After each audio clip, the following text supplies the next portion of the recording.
Vous vous souvenez peut-être de cette vidéo de Tony Zhou à charge contre un cinéma d'action de plus en plus bâclé, de plus en plus illisible, de plus en plus feignant. Pour conjurer le sort, notre ami proposait de respecter 3 piliers fondamentaux tirés du cinéma d'action de Jackie Chan. Premièrement, toujours avoir une caméra fixe en grand angle pour regrouper les différents éléments de l'action au sein d'un même cadre. I never move my camera, always steady, wide angle. Let him see I jumping down, I do the flip, I do the fall. When you shoot this way, everything looks more impressive because action and reaction are in the same frame. Notice how you can always see Jackie, the car, and the wall at the same time. But a similar stunt from Rush Hour 3 never includes all of the elements in the same shot, and it doesn't work. Ensuite, raccorder les mouvements dans l'axe et quelques secondes avant pour pouvoir suivre le mouvement du geste et que la coupe augmente l'impact des coups. Hong Kong directors like Jackie and Sammo cut a particular way.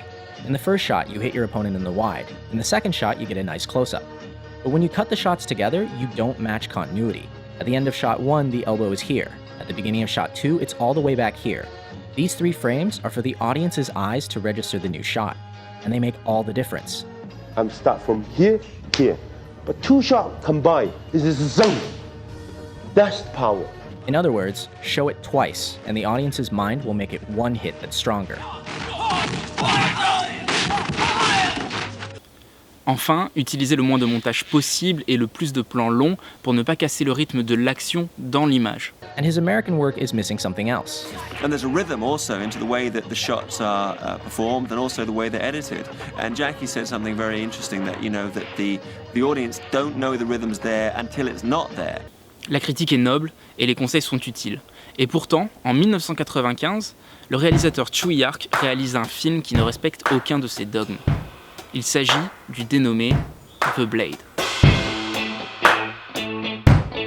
C'est bien simple. Demandez à Tsui Hark s'il faut que la caméra soit fixe et il vous répondra que c'est la caméra qui suit l'action et pas l'inverse. I don't mind that you're out of frame.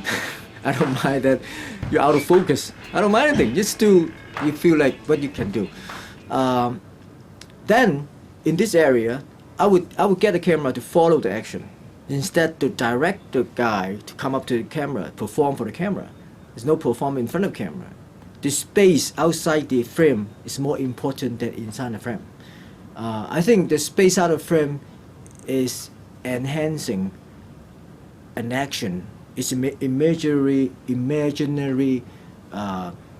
action that sometimes it's never on the screen, you put it in your head. Right, you hear the wind blows, you hear the horse sounds, you hear the footstep, everything is your imagination. It's imagery that you put in your head. There's nothing on the screen. Si vous lui dites qu'il faut de la continuité dans le montage, il vous répondra que de toute façon, tout ce qui apparaît à l'image finit par s'harmoniser.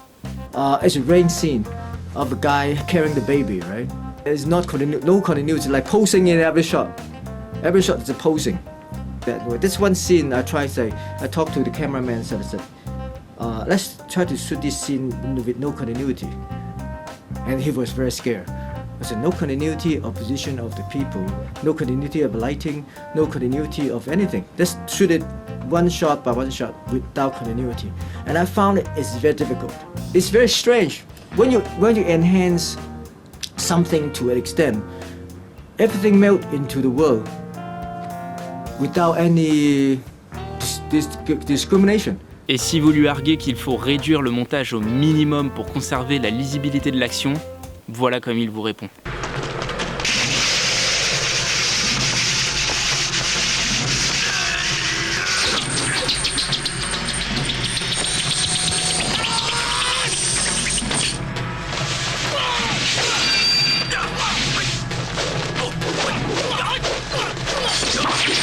Vous avez ressenti cette intensité, cette vitesse, cette puissance, cette rage, cette violence qui se dégage des images. Eh bien, pour arriver à un tel résultat, il va falloir mettre de côté la clarté de l'action au profit de son énergie. Comment Tsui Hark s'y prend ?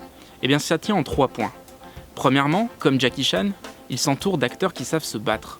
C'est important, parce qu'on voit l'effort des corps, et il n'y a pas de fil, il n'y a pas de doublure, il n'y a pas de numérique. Et ça permet de voir l'investissement physique des acteurs et aussi leur investissement émotionnel dans l'action. Ensuite, et contrairement à la tradition hollywoodienne du money shot, Tsui-Hark ne fait pas un plan parce qu'il est tape à l'œil. Même si celui-ci est impressionnant, il doit servir le dynamisme global de la scène. Regardez ce plan dans Time and Tide. Je vous raconte pas la galère pour filmer ça. Et maintenant, regardez ce plan dans le montage global de la séquence. Et bien ce plan, aussi complexe, aussi difficile à réaliser soit-il, n'est jamais que contingent. Il est pris dans le flux des images. Il n'est là que pour servir la scène. Ce n'est pas la scène qui se met à son service. Maintenant, en plus du travail des acteurs et de la réalisation, il va falloir déformer vos images. Pour ça, n'hésitez pas à zoomer sur des détails de l'action, à resserrer vos plans au plus près du corps des acteurs. Et au montage, accélérez, ralentissez, syncopez votre montage, alternez les coupes, changez d'axe, ellipsez des moments de l'action ou répétez certains plans. Parce qu'au fond, si je devais résumer le cinéma de Tsui-Hark, je dirais que moins c'est lisible, plus c'est nerveux. L'important n'est pas la lisibilité de l'action, l'important c'est pas qu'on comprenne ce qui se passe. L'important, c'est la sensation d'intensité qui s'en dégage. Mais pour ça, il faut se donner à fond, il faut pas perdre de vue son objectif. Il ne s'agit pas d'utiliser 2 ou 3 petites techniques au petit bonheur la chance pour obtenir quelques effets escomptés. Non, il faut vraiment que le travail du corps, de la mise en scène et du montage soit en synergie. C'est comme ça que Tsui-Hark parvient à faire parmi les scènes d'action les plus viscérales jamais filmées. Et il suffit qu'un seul de ces 3 piliers soit branlant pour que tout l'édifice s'écroule. Mais ça n'est que le b.a.-ba.